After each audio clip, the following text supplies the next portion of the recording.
So I'm here at the Antietam National Battlefield.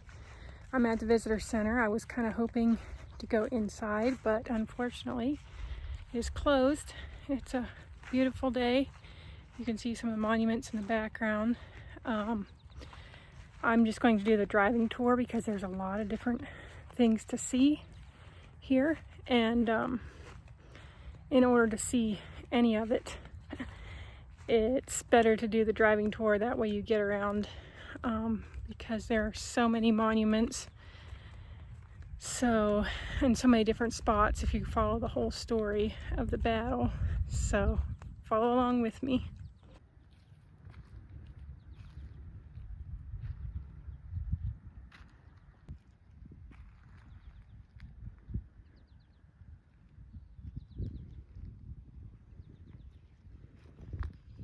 That little white building that you see in the background over there is the Dunkard schoolhouse, church house, and that will probably be my first stop. I'm going to drive over there and see if we can go inside of it.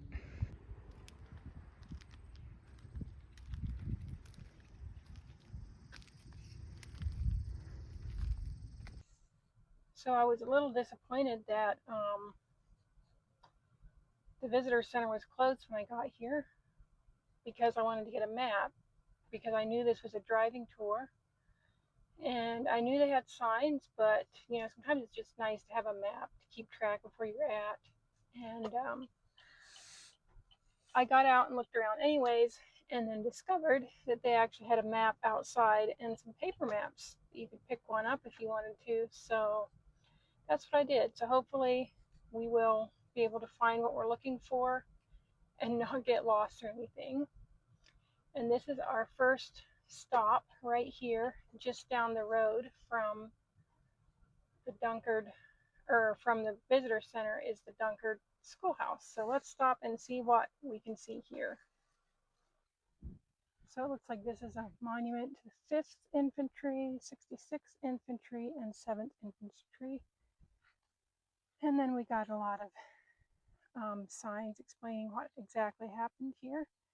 And I'm not going to get too deep into the details because there are lots of documentaries that do that. You can see in the background is a visitor center and that other memorial up on the hill.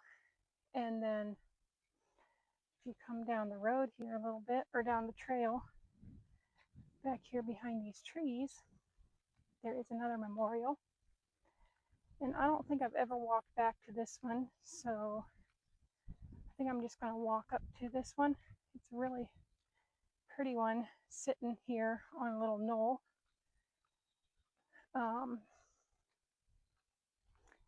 sure it's dedicated to somebody. So you can see behind me there is the Dunkard schoolhouse, and I was hoping we'd get to go in it, but I guess because the park is technically closed, because the visitor center is closed, so it is locked. You can't go in it today, so that's disappointing. I was hoping to show you around in there, but instead we're going to walk over here to this little memorial across the road.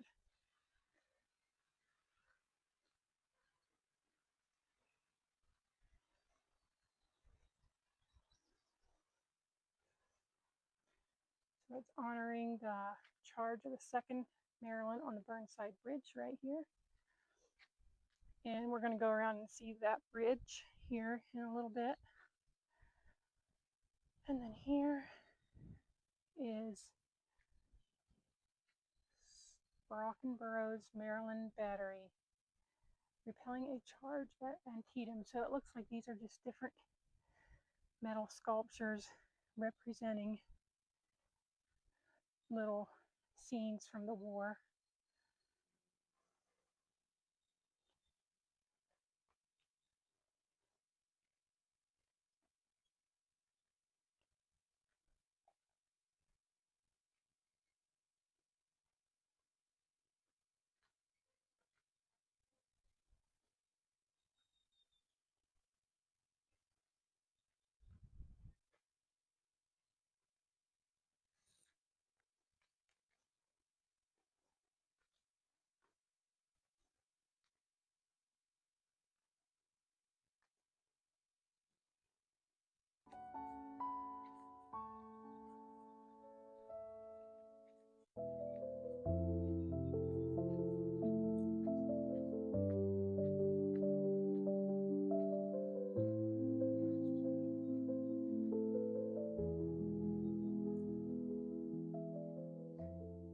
that slope is some more signs, more information about the battles.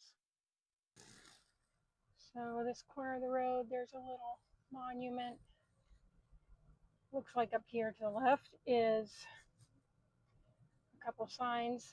I believe there was some troops down in those trees. And then there was some troops over in this field. I believe the field had corn in it, and they said till the battle was over, there was almost not one stalk of corn left standing. So that's how brutal the battle was. There's looks like some more signage there. A monument back there. We're just going to keep following the signs for the tour. I was disappointed about the Dunkard Church not being able to go in it because it is like one of the most known features from Antietam, that along with the sunken road and the Burnside Bridge. Here is some more memorials.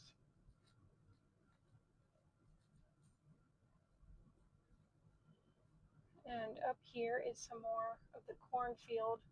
Looks like there's corn on this side of the road, but not on that side.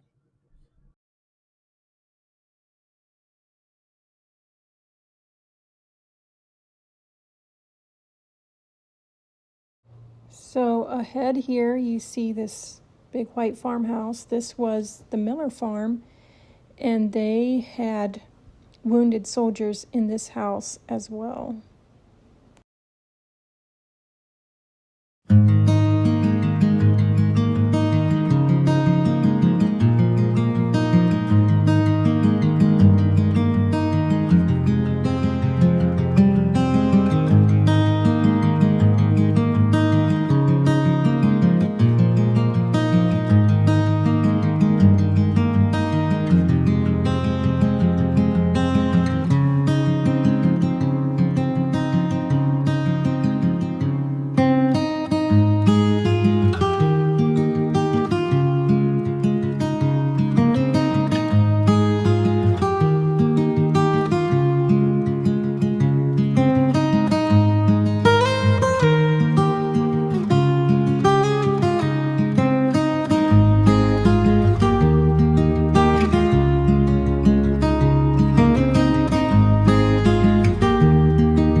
So this farm here on the left is called the J. Poffenberger Farm, and we are going to make a stop here. So this is where Clara Barton came during the Civil War. This is where she first came to help out, and she brought medical supplies and aid and set up here in this farmhouse to help the wounded soldiers. This monument is also dedicated to Clara Barton. One story goes that when the surgeon Charles Dung saw her bringing bandages, lanterns, and food to his hospital, he called her the Angel of the Battlefield. Here across the road from the Poffenberger farm, on the north edge of the North Woods, is where the U.S. Army General Joseph Hooker's troops spent the night before the battle. Then the next morning early, they advanced south. Here is a trail that I was not aware of earlier. It is the cornfield trail that goes around the cornfield. It's about 1.6 miles. And I'm going to just walk a little ways on it. It's beautiful in here in the evening with the sunlight shining through the trees. We had rain earlier, so things cooled down nicely, and now it's just a nice, cool, sunny evening.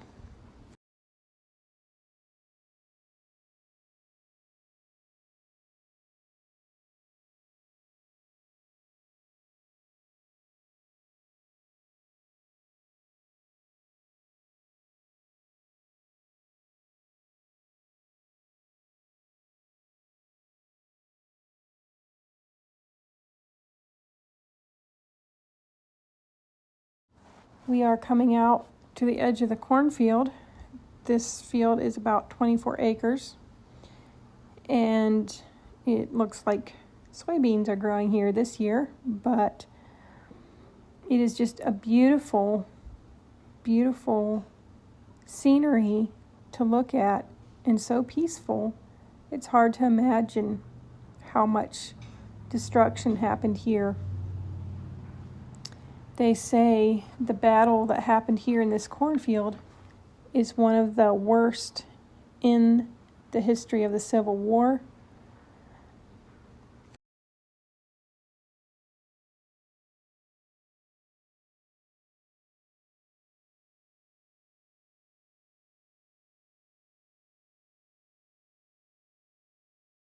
Evening is definitely a good time to walk this trail because there's shade over the trail. So if you were walking this in the morning or the middle of the day, there wouldn't be much shade, but this shade makes it lovely for walking. So pretty and so green through here. My mic cut out on me on some of these clips, so I will just try to do some voiceover for you, but unfortunately you cannot hear the birds in the background, which provides much better sound than I can.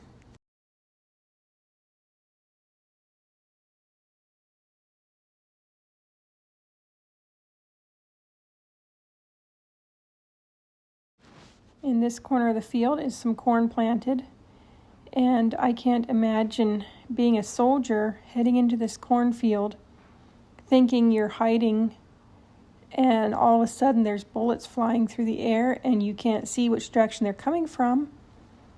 You probably can't even tell which direction you're headed. Being in a cornfield like this, it's easy to get disoriented and you can't see anything except, down the row of corn. How would you know which way to go? It's just heartbreaking when you think about it. They say Louisiana Brigade suffered over 60% casualty in 30 minutes in this field.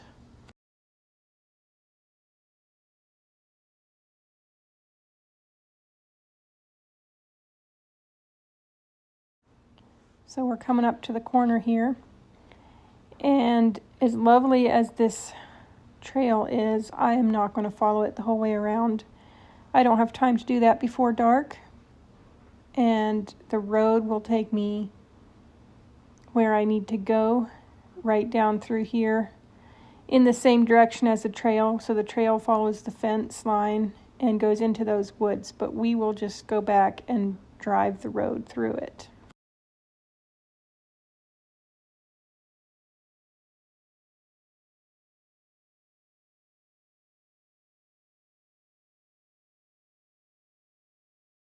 So I don't know if you can see, but there is a deer out there watching me.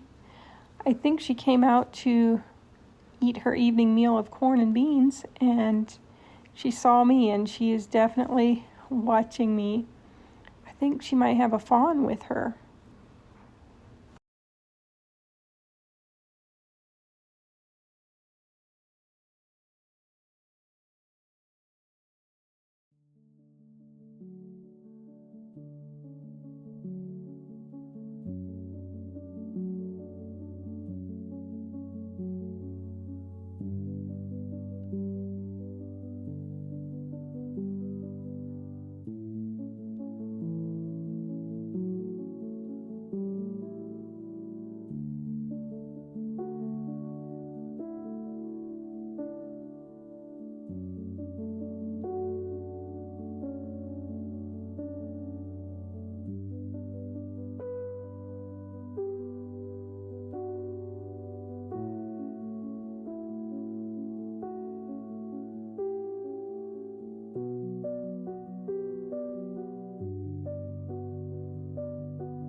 We're coming up to the road we just came down earlier, and we're going to go across.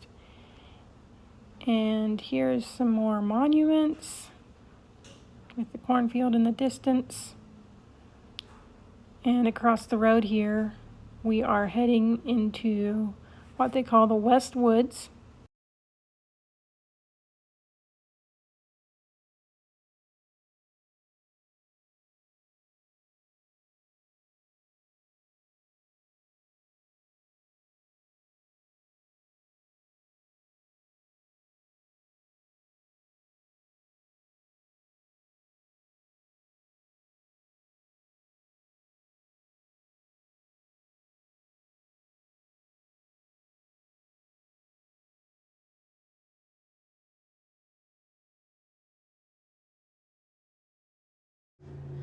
So here in the West Woods, around 9:30 a.m. on, I believe it was September 17th of 1862, the U.S. General Edwin Sumner's soldiers advanced into this West Woods. They didn't realize what they were up against, I don't think, because in this West Woods was Confederate artillery and the attacking infantry that drove them back in 20 minutes. Over 2,200 U.S. Army soldiers were killed or wounded.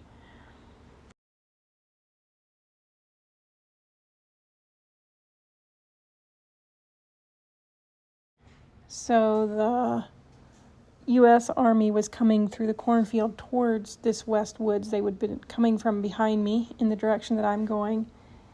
And here in these woods is where the Confederate soldiers were set up.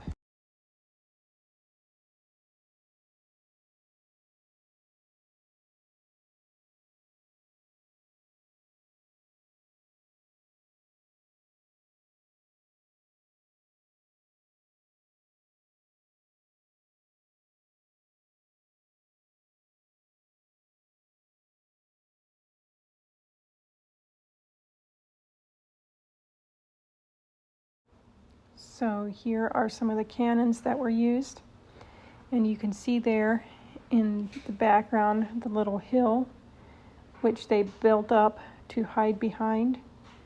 So the Confederates would have been down here behind this little ridge looking up towards the Union soldiers. This tree is quite large, very sturdy and big around the trunk.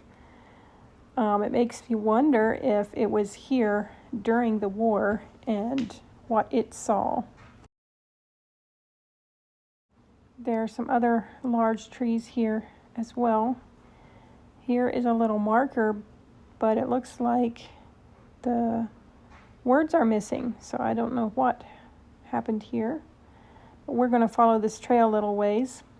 I believe you come in, you're supposed to start this trail from the other side, but we are going to walk around this way. It's a beautiful, beautiful sunny evening. I think I might have mentioned that before, but it's a lovely evening to be walking these trails. And I didn't realize there were trails like this here. I've been on the driving tour before, but I've never actually gotten out and walked these trails. So this is new to me, and it is beautiful in here.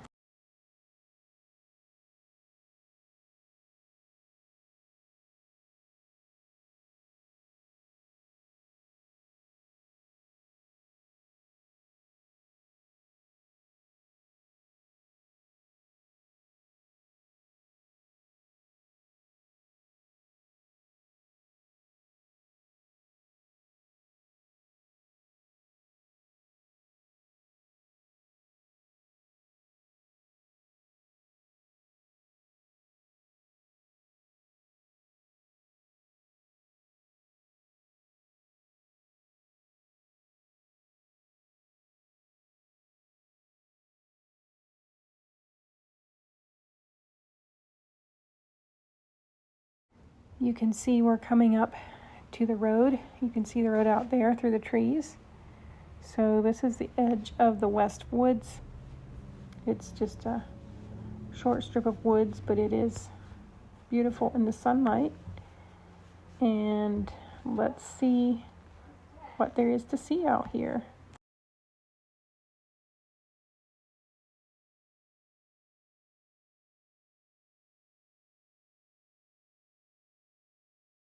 Looks like there's some ruins of an old building across the road, and the trail continues up here beside the road. So we're just gonna follow these signs.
Looks like we're heading back into the woods again. It's a beautiful little opening here in the trees.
So here we're coming up to the edge of the West Woods and looking back towards the cornfield again.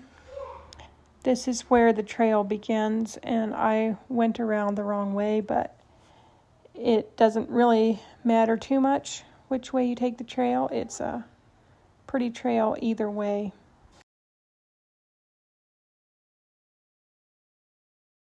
Another big old tree with a huge trunk. Looks like it could have also been here during the Civil War. This trail continues straight ahead here towards the rest of the cornfield, but I am ending my walk right here.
Okay, we're back in the car and heading back out away from the West Woods, back towards the main road.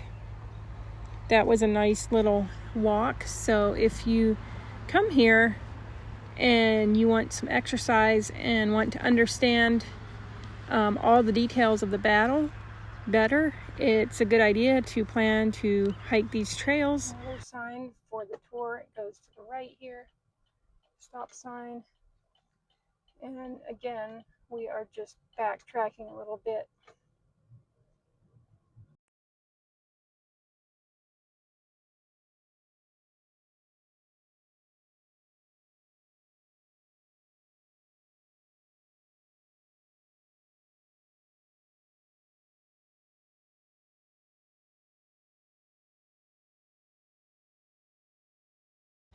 You can see here on the right is the Dunkard Church where we were earlier, but we're going to take a left here and head up this direction. We are heading towards the Muma I'm not quite sure how to pronounce it. Muma Farm and Cemetery.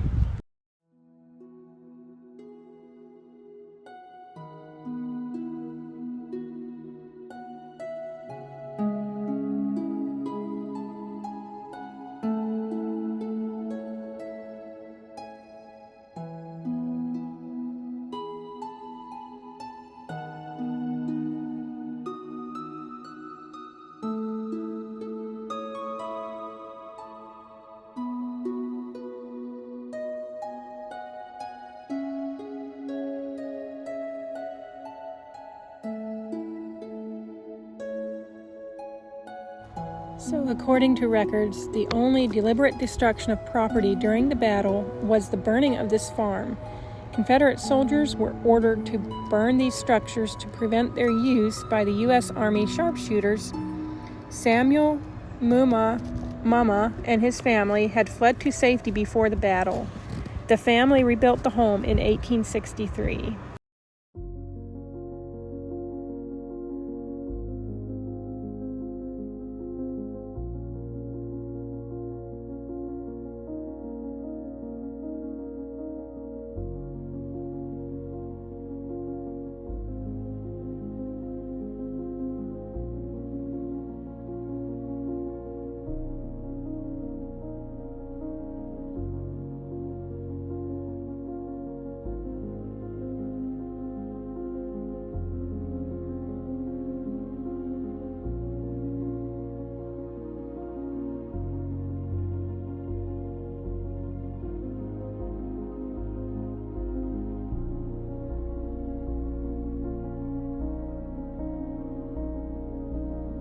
You can see over in the distance there the split rail fence by the sunken road, which is our next stop.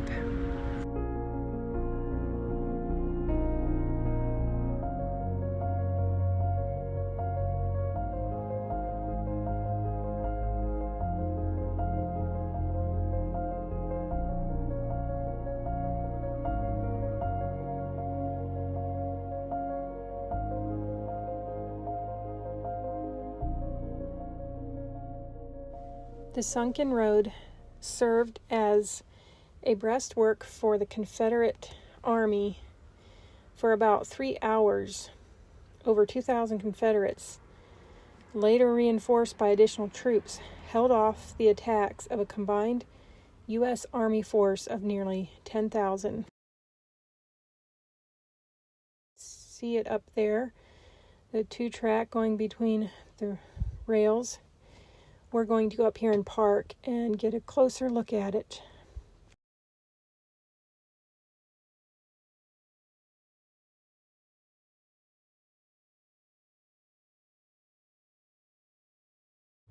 Just after noon, the thin Confederate line along this lane collapsed and fell back several hundred yards to the Piper farm. The U.S. Army had suffered too many casualties to pursue their advantage.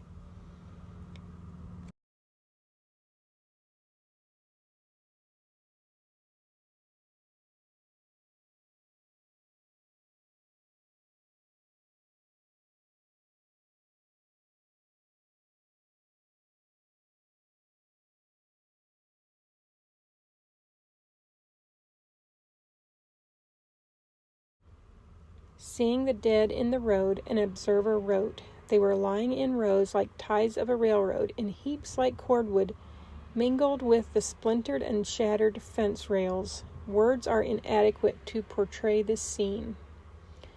Standing here in this sunken lane, also known as Bloody Lane, it feels too much for words.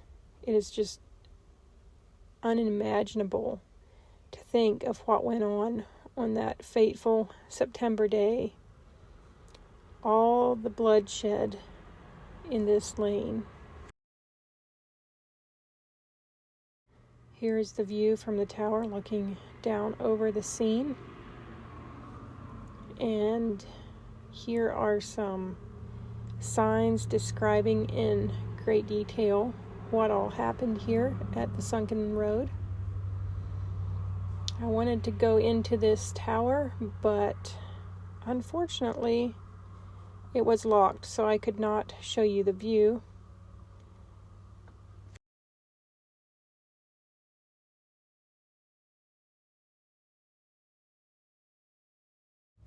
There is a good view from the top of this tower, but we don't get to see it today. I have been up there before, so I have seen it, but I wanted to show you all.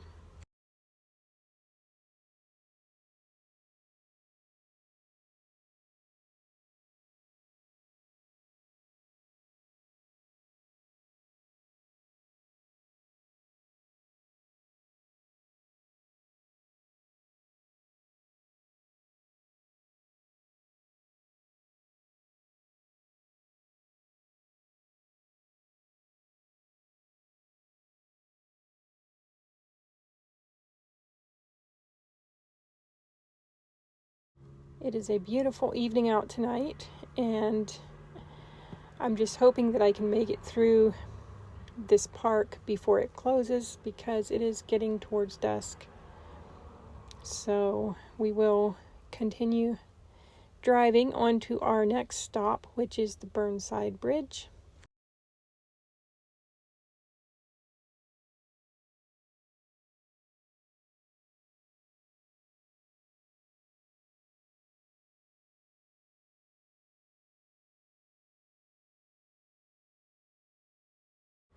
These split rail fences on either side are just beautiful, almost like works of art. It is just a lovely place to come and visit.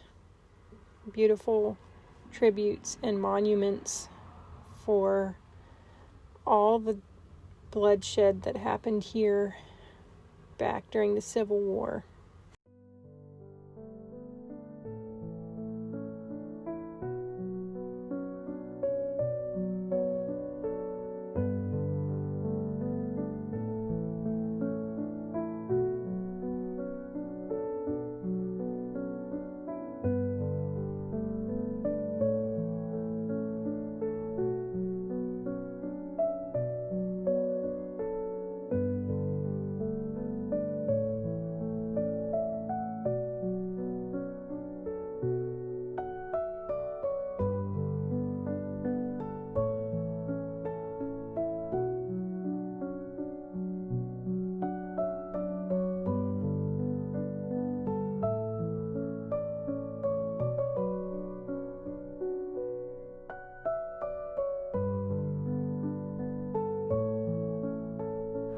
So here we're coming out of the park road and we're crossing the main road here. To the right goes to Sharpsburg, to the left goes to Boonsburg, and we are just going across and heading back into the park land.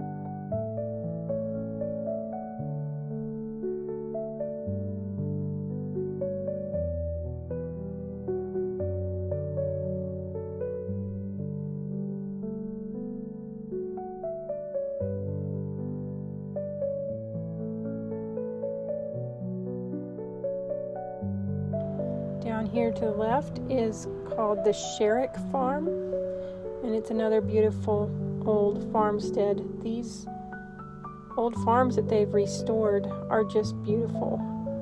I cannot imagine back when they lived in them, when people lived in them, and what it would have looked like during the war.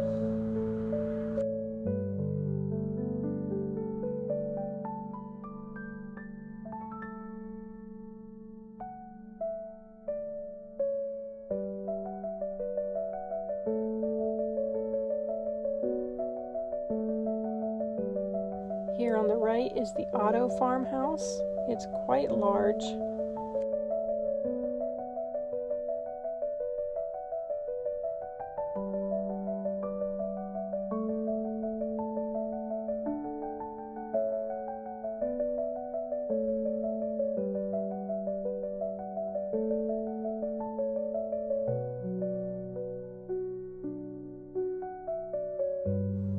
So straight ahead here around this corner is the Burnside Bridge.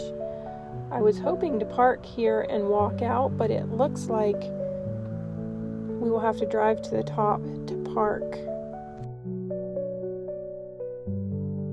Yeah, it looks like there's only handicap parking down here at the foot of the hill. So you can see a glimpse of the bridge there, and then we head up the hill.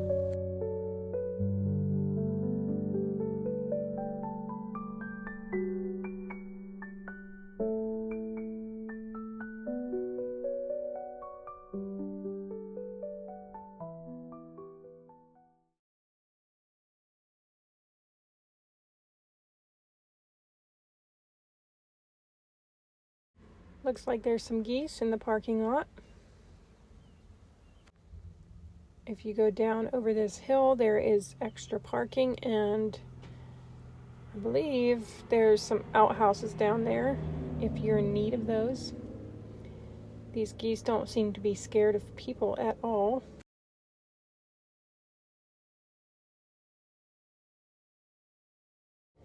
Here is another trail if you're looking for more hiking to do. I'm not going to take it. It's 1.7 miles long. It's where the final attack happened.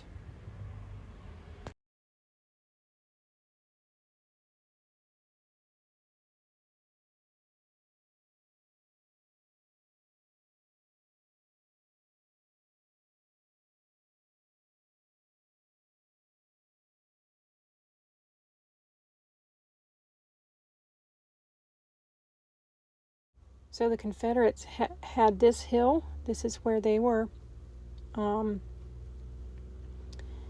at, and they were overlooking the bridge, and they dug trenches in this hill, which can still be seen. They held this hill and the bridge for about 3 hours. I believe there was around 500 of them.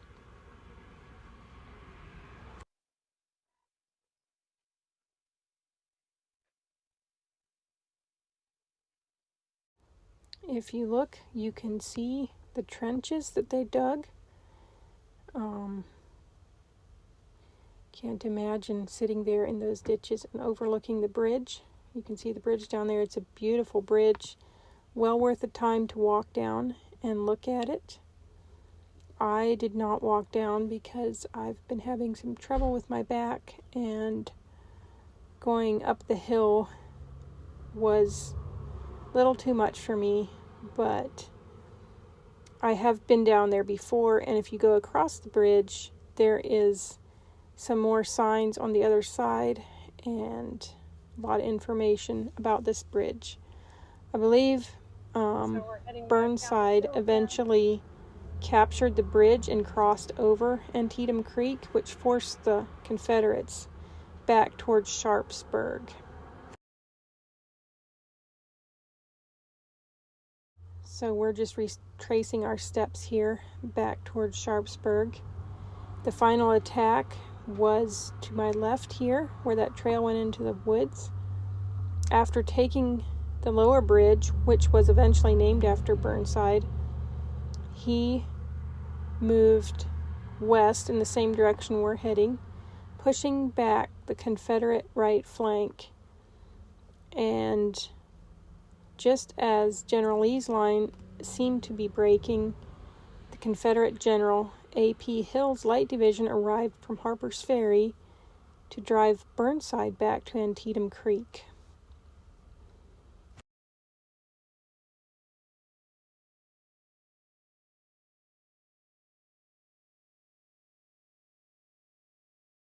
So we're back here where we came from on the right,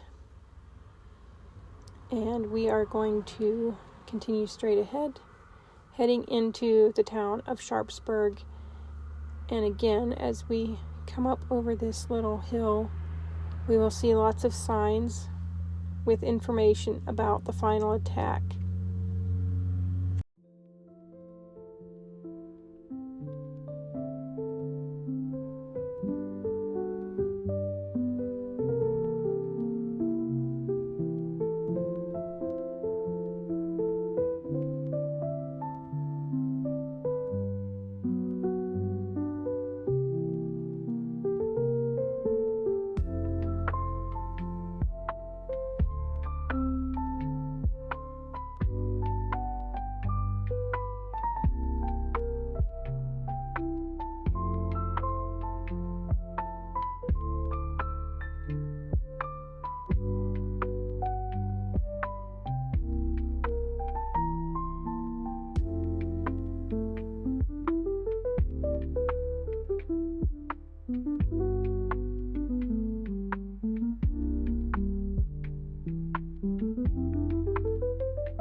So here we are, heading out of the park and on the main road back into Sharpsburg.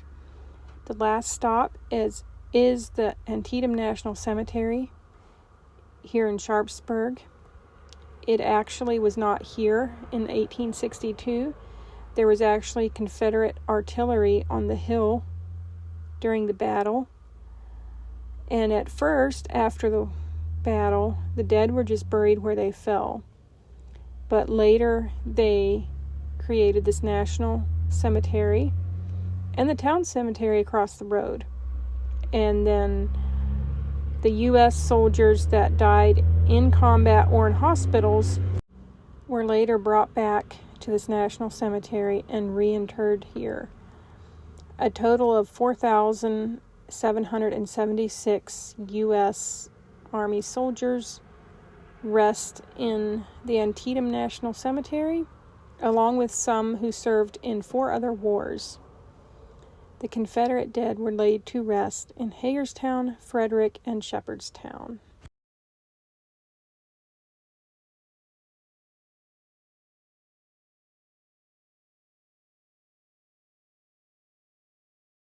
Sharpsburg is a beautiful little historic town, and it is well worth taking time to explore it a little bit and look, especially if you like architecture. I mean, look at these old houses. So much history here, and I just love looking at some of these old houses, and I have to wonder what they could say if they could tell us stories from the past.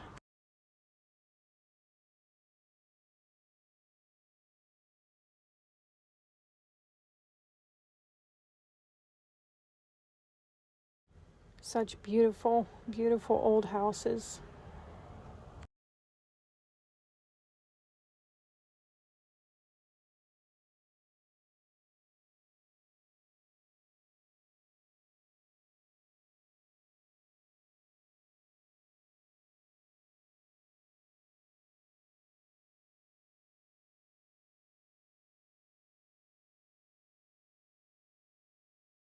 If you continue following this road, you will end up in Boonesboro, and it has beautiful architecture there as well.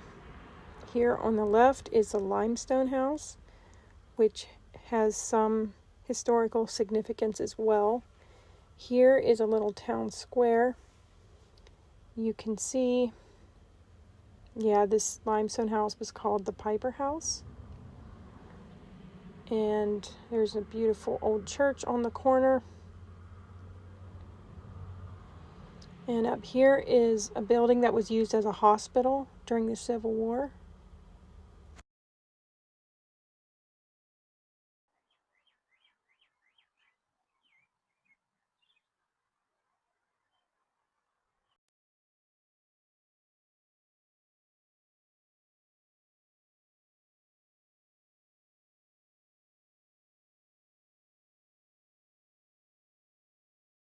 This is a beautiful little square here with the walkway and signs giving more information about what happened during the battle.